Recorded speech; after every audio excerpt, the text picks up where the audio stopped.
kejadian yang ada di rumah tangga, permasalahan rumah tangga, tidak bisa dipungkiri banyak terjadi dan di situ banyak anak yang melihat pertengkaran antara kedua orang tuanya nih Pak Ustadz. Dan itu menyebabkan trauma bagi anak itu sendiri. Nah, sebaiknya seperti apa nih Pak Ustadz ketika kita berantem dengan pasangan kita nih Pak Ustadz?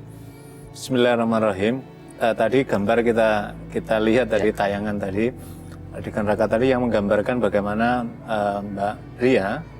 Mbak Era yang kemudian dipersaksikan oleh ibunya dengan tampilan yang membunuh diri. Nabi SAW memberikan tuntunan begini Mas Farid. Jadi rumah tangga memang tidak lepas dari aneka macam masalah yang kemudian tidak jarang kemudian emosional muncul, akhirnya konflik muncul, maka Nabi memberikan rambu. Apabila ada persoalan antara suami dan istri, maka selesaikanlah di kamar. Jangan sampai keluar kamar. Maknanya apa? Kalau di luar kamar kemudian ada anak, maka anak akan menyaksikan. Dan ketika kecil, psikis anak ketika akan menyaksikan, ini yang kemudian terakumulasi, tersimpan dalam kajian psikologi di alam bawah sadar dia. Memang Nabi nggak menjelaskan alam bawah sadar psikologi belum dalam konteks untuk ilmu modern, tapi Nabi memprediksi bahwa itulah yang kemudian akan terjadi. Inilah yang kemudian akhirnya menjadi benih-benih traumatik yang berkepanjangan pada anak suatu saat. Dan ini juga tidak baik dalam pertumbuhan pendidikan anak. Tadi video tadi yang ada Raka yang ditampilkan tadi, ini kan seorang ibu yang kemudian dengan membawa pisau kemudian mau bunuh diri dengan anak. Ini amat sangat membahayakan bagi psikis anak-anak dan tidak sepatutnya. Karena itulah Nabi menjelaskan pentingnya orang tua itu sebisa mungkin, sekuat mungkin mengendalikan diri emosinya di hadapan anak-anaknya supaya anaknya tidak menyaksikan sehingga ia mengikutinya. Iya. Nah Mbak Hera, itu kejadiannya umur Mbak Hera berapa dan apa penyebabnya sampai ibu mau seperti itu? Kejadiannya sih mungkin saya nggak tahu pasti ya, cuma saya sudah mulai mengerti itu dari SD kelas satuan itu kan udah mulai paham, jadi udah lama banget. Karena sebenarnya sih permasalahannya ibu saya itu istri kedua. Istri kedua. Iya. Dan permasalahannya sih karena cemburu ya, jadi perselisihan paham. Jadi bapak itu kan untuk bergilir itu biasanya itu 2 hari, jadi seminggu itu 2 hari di rumah. 2 hari sekali gitu, 2 hari di rumah yang pertama, terus 2 hari kemudian 2 hari lagi ke rumah saya gitu, ke rumah ibu. Jadi setiap minggu begitu. Jadi biasanya itu ya mereka sering ribut, saya nggak tahu ya. Padahal kalau dilihat untuk pengaturan waktu sih sebenarnya bapak udah bersikap adil. Cuma ibu orangnya terlalu emosional, mungkin rasa cemburu ya. Jadi kalau habis pulang dari sana mungkin ya rasa cemburu lah yang bikin dia seperti itu dan sering banget marah-marah. Oke, seberapa jauh sih emosi ibunya Mbak Era sendiri sampai lepas terkendali gitu? Ada nggak kejadian lain selain dia yang tadi megang pisau gitu? Sering sih Mas, dan kita juga anak-anaknya juga ngalamin. Ibu itu yang orangnya tuh dia keras, dia itu bukan tipe ibu yang lembut. Jadi dia setiap hari di rumah juga dia dengan tipe yang marah-marah yang nggak pernah tenang gitu. Jadi kadang-kadang kalau misalnya emosional dia lagi memuncak, kita nggak tahu ya. Apalagi saya anak terbesar, saya anak pertama.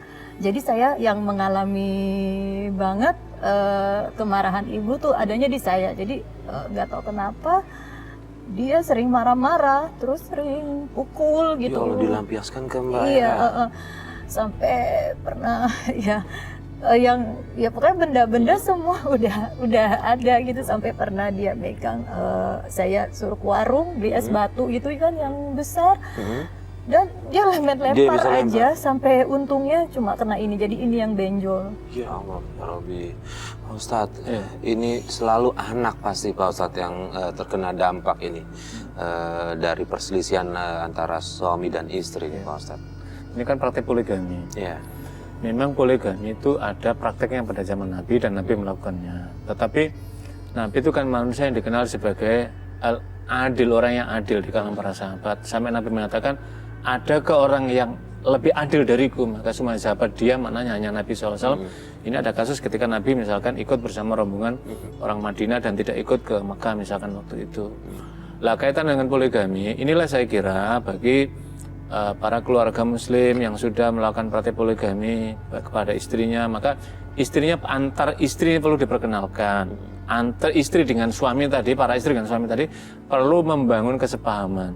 Kalau misalkan pada praktek para aulia Allah, para salafus saleh misalkan, ya tadi seperti yang ibunya Mbak Era tadi itu kan 2 hari di sana, itulah salah satu bagian dari komitmen. Tetapi tidak bisa dinafikan adanya muncul kecemburuan. Tadi kan diawali dari kecemburuan. Jadi wanita itu kan, mohon maaf, wanita itu kan adanya keinginan kan maunya kan memiliki seutuhnya gitu. Itu nggak bisa dipungkiri fakta ini kadang-kadang seperti itu. Padahal faktanya tadi sebelumnya kan yang pertama sudah ada, yang kedua akhirnya kemudian bukan konflik lah. Biasanya konflik yang terjadi dalam rumah tangga selalu yang menjadi korban utamanya itu adalah anak-anaknya. Anak-anaknya yang seharusnya tidak menerima perlakuan kasar semacam itu, anak-anak yang seharusnya masih polos, suci, bersih, tapi kemudian akhirnya menjadi orang yang paling berat menghadapi korban. Dan tadi Mbak Ria tadi sudah menjadi orang yang luar biasa tadi sampai benjol tadi ini kan tidak patut ini, tidak patut. Bahkan pada zaman Nabi SAW, nah itu ada salah seorang sahabat yang melaporkan, pada zaman Umar ada salah seorang sahabat yang melaporkan kepada Umar Amirul Mukminin. Karena apa? Karena dia menyampaikan anaknya nakalnya luar biasa. Dilaporkan, wahai Khalifah, saya punya anak nakalnya luar biasa, minta ampun deh kira-kira kalau dalam bahasa kita. Maka kemudian Sayyidina Umar tidak serta-merta kemudian mengamini, menyetujui apa yang dilakukan oleh yang tadi, maka kemudian dipanggillah anaknya tadi. Wahai fulan, benar kamu seperti yang dilaporkan bapakmu begini bla bla. Maka kemudian anak itu menyatakan, iya ya Rasulullah, kami melakukan itu. Kenapa kami melakukan itu? Karena bapakku kami tidak mendapatkan pendidikan dari ibuku. Maka apa mananya? Kemudian Umar menyatakan, wahai bapak, kenapa anakmu nakal? Karena engkau tidak mencarikan ibu yang baik untuk anaknya. Apa maknanya proses ini? Maknanya adalah ketika orang mau menikah, maka sesungguhnya bukan sekedar mencari pasangan hidup untuk diri seorang suami, tapi ia sedang mempersiapkan calon ibu bagi anak-anaknya. Maknanya apa? Edukatif ini, nilai edukatifnya penting dibekali bagi seorang istri, supaya anaknya tumbuh menjadi yang lebih baik, sehingga tidak terjadi apa yang dihadapi oleh Mbak Ria tadi. Iya, Mbak Hera, keseharian setiap hari itu maksud saya, ibu marah melampiaskan itu ke Mbak Hera? Jadi ibu sering marah, sering mukul itu mungkin karena saya juga, karena nggak nyaman di rumah. Nggak nyaman di rumah? Iya, jadi saya suka main, saya lebih suka di luar, jadi jarang di rumah, jarang. Mbak Hera nggak cerita sama ayah diperlakukan seperti itu oleh ibu? Soalnya bapak juga, jadi mereka itu membangun anak-anaknya itu yang keras. Jadi nggak ada tempat untuk mengadu gitu. Jadi ibu keras, saya lebih ketakut karena dia kan marah, orangnya pemarah. Jadi saya lebih menghindar untuk diam. Bapak juga sama. Sementara gitu. Bapak nggak juga mengayomi gitu ya? Iya, dia keras juga. Dia lebih mendidik anaknya itu keras. Jadi bukan dari ke hati. Jadi lebih ke otoriter, diktator gitu.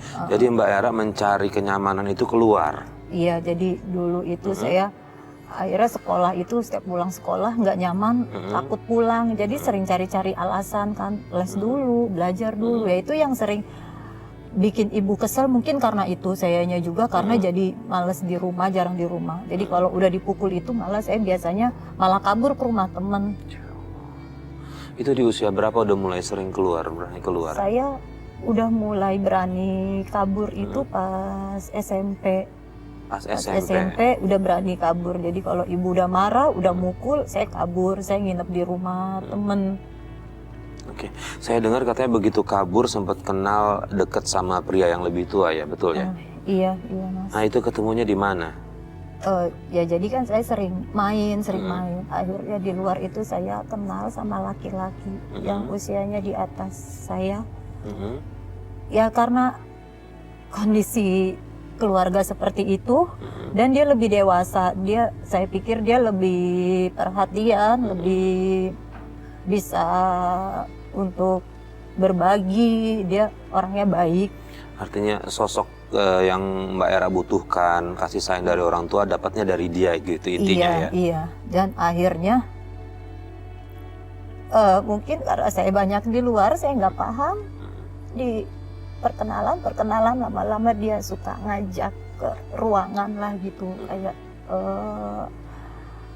akhirnya saya terikat sama dia karena saya ngerasa saya akhirnya keperawanan saya diambil sama dia. Tapi melakukannya dengan terpaksa atau memang di luar kesadaran atau memang karena begitu tekanannya berat ya udah akhirnya menyerahkan begitu saja? Maksud saya ada unsur pemaksaan atau tidak di situ? Pemaksaan sih enggak, cuma mungkin karena saya terlena aja kan, ngerasa ada yang merhatiin, ada yang sayang, akhirnya ya nurut aja gimana ya, umur 15 tahun itu kan 15 saya tahun? juga, iya. Mohon maaf 15 tahun ke Sampai SMA itu ya? kesuciannya 3 sudah SMP. 3 SMP.